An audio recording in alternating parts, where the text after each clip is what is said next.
¿Es ilógica la Trinidad? ¿Estamos condenados a creer en la Trinidad solo con fe? ¿Puede ser explicada de alguna forma racional? ¿O es una doctrina más allá de nuestra comprensión? La respuesta sencilla es sí.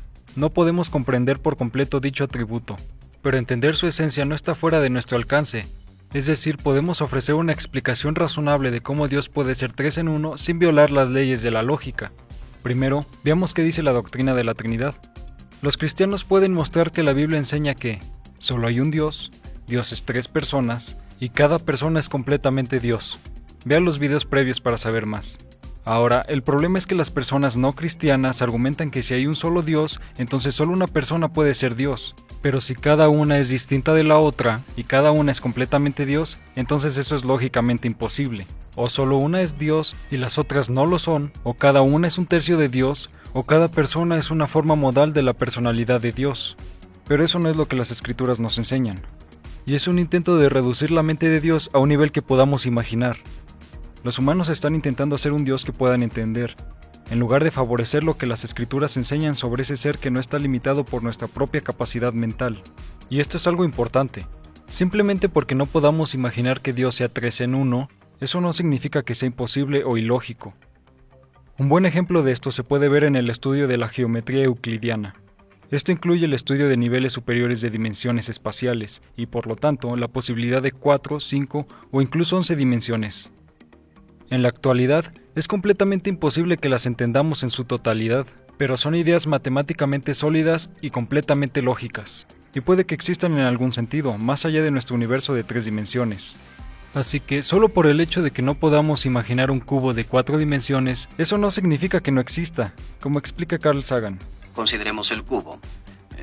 Podemos imaginar un cubo de la siguiente manera. Se toma el segmento de una línea y se mueve en ángulo recto a la misma línea a un largo igual. Eso forma un cuadro. Se mueve ese cuadro un largo igual en ángulo recto y se tiene un cubo. Ahora, este cubo sabemos que proyecta una sombra. Y reconocemos esa sombra. Ordinariamente se dibuja en clase de tercer año como dos cuadros con sus vértices unidos. Ahora, si vemos la sombra de un objeto tridimensional en 2 dimensiones, vemos que en este caso no todas las líneas aparecen iguales, no todos los ángulos son ángulos rectos. El objeto tridimensional no está representado perfectamente en su proyección de 2 dimensiones, pero eso es la consecuencia de perder una dimensión en la proyección. Ahora, tomemos este cubo tridimensional y proyectémoslo. Llevémoslo a través de una cuarta dimensión física. No así, ni así, ni así, sino en ángulos rectos a esas 3 dimensiones. No puedo mostrarles qué dirección es esa, pero imaginemos que existe una cuarta dimensión. En ese caso generaríamos un hipercubo de 4 dimensiones, el que también se llamaría un tesseract. No puedo mostrarles un tesseract porque yo y ustedes estamos atrapados en 3 dimensiones. Pero lo que puedo mostrarles es la sombra en 3 dimensiones de un hipercubo de 4 dimensiones, o sea, un tesseract. Aquí está. Como pueden ver, son 2 cubos uno dentro de otro con todos los vértices unidos por líneas. El verdadero hipercubo en 4 dimensiones tendría todas las líneas del mismo largo y todos los ángulos serían ángulos rectos. No es lo que vemos aquí, pero esto es consecuencia de la proyección. Así verán que aunque no podemos imaginar un mundo en cuarta dimensión, ciertamente podemos pensar en él perfectamente bien. Entonces, si los tesseractos pueden existir en dimensiones superiores, podemos verlo como una buena analogía de cómo Dios puede ser 3 en 1, aunque no podamos imaginarlo con nuestro limitado entendimiento de 3 dimensiones. Para nosotros es bastante simple. Todo el mundo es una persona, pero en un plano superior de existencia uno podría ser múltiples personas mientras sigue siendo un solo ser. Como C.S. Lewis dijo, el nivel humano es un nivel simple y bastante vacío. En el nivel humano una persona es un ser, y 2 personas son 2 seres separados, como en 2 dimensiones, digamos en una hoja plana de papel. Un cuadrado es una figura y 2 cuadrados son 2 figuras separadas. En el nivel divino, sigues encontrando personalidades, pero allí las encuentras combinadas de nuevas formas, que nosotros, al no vivir en ese nivel, no podemos imaginar. En la dimensión de Dios, por así decirlo, encuentras un ser que es 3 personas, mientras sigue siendo un solo ser. De la misma forma que un cubo es 6 cuadrados mientras sigue siendo un cubo.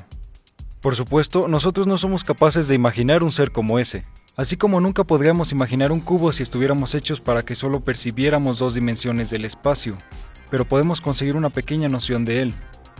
Y cuando lo hacemos, por primera vez en nuestras vidas, obtenemos una idea positiva, aunque débil, de algo superpersonal, algo más que una persona.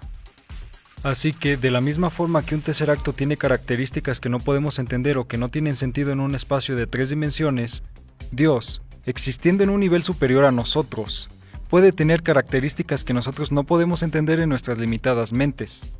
Así que la Trinidad no es ilógica, simplemente inimaginable desde nuestra perspectiva, de la misma forma que un cubo sería inimaginable para un ser de 2 dimensiones, o un tercer acto es inimaginable para nosotros. ¿Cómo algo así puede existir con todos los ángulos rectos? No podemos imaginarlo, pero es lógico. ¿Cómo puede existir un ser que es 3 personas?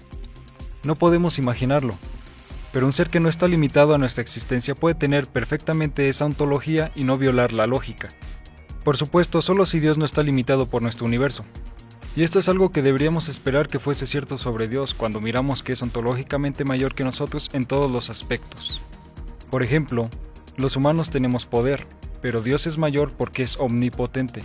Los humanos tenemos conocimiento, pero Dios es mayor porque es omnisciente. Los humanos podemos tener moral, pero Dios es mayor porque es moralmente perfecto. Los humanos somos seres unitarios, y Él es grande porque es multipersonal. Esta conclusión se deduce de forma natural si Dios es mayor en todos los aspectos. Un Dios unitario no se deduce lógicamente si Dios es mayor en todos los aspectos, pero un Dios trinitario sí.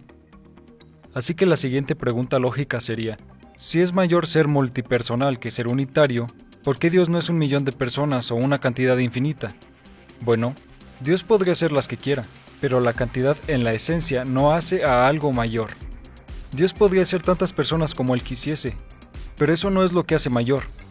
Lo que hace mayor es la habilidad de ser multipersonal sobre un ser que es limitado y que solo puede ser una persona.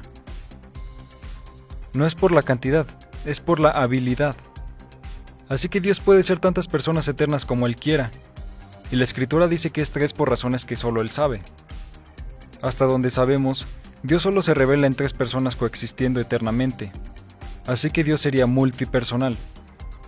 Y un Dios así se deduciría lógicamente si no está limitado por nuestro entendimiento, como un Dios unitario lo estaría. Por lo tanto, a pesar de lo que los escépticos digan, la Trinidad no es ilógica, y hay una forma racional de explicarla. Por supuesto, el Dios trino es inimaginable, pero sigue siendo lógico, y está de acuerdo a la descripción de cómo Dios sería ontológicamente. Y además, más grandioso que un supuesto Dios unitario que está limitado por las mismas reglas que se aplican a nosotros.